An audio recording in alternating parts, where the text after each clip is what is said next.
এই বিষয়গুলো যদি আপনি একটু বলতেন যে আমরা কি কি আসলে নফল ইবাদত করতে পারি। একটু শুরু থেকে আসি। এই মাহে রমজানটা মানব জীবনে অত্যন্ত গুরুত্বপূর্ণ। প্রধান কারণ হচ্ছে আল্লাহ রাসূল সাল্লাল্লাহু আলাইহি ওয়াসাল্লাম বলছেন, ইদা দাখালা রমাদান ফুতিহাত আবওয়াবুস সামা।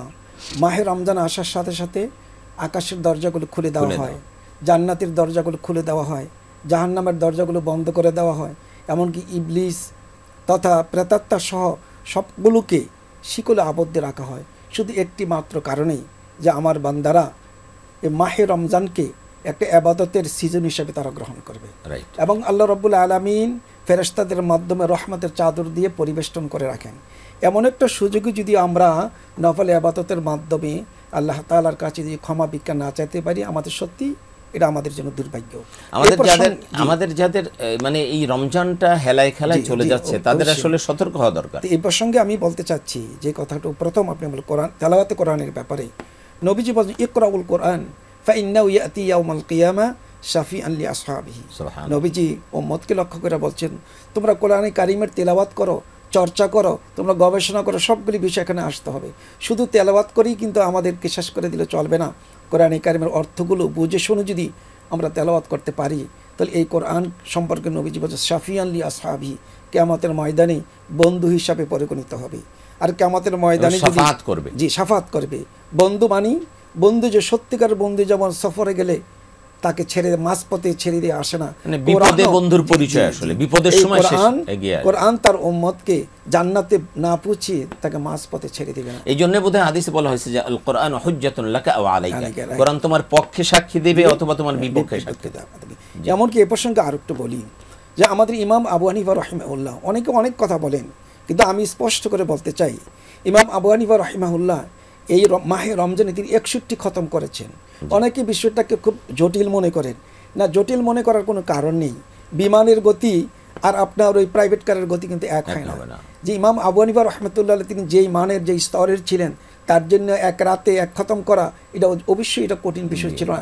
এটা আমাদের রাতে এক খতম করতেন, আবার তারাবিতে এক খতম করতেন। এমনকি ইমাম মালিক রহমাতুল্লাহ আলাইহি তিনি 60 খতম করতেন।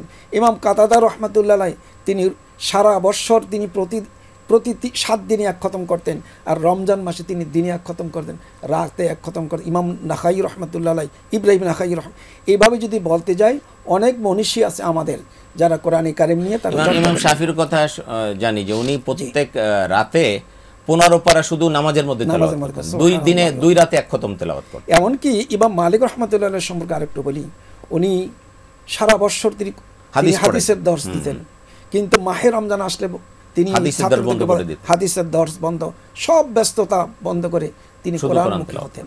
তো তাদের থেকে আমরা এই শিক্ষা গ্রহণ করতে পারি।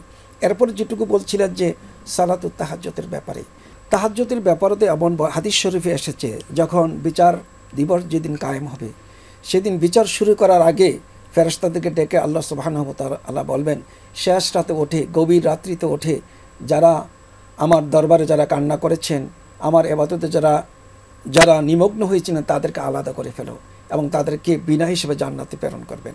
এরকম ফজিলতের কথা বলা হয়েছে।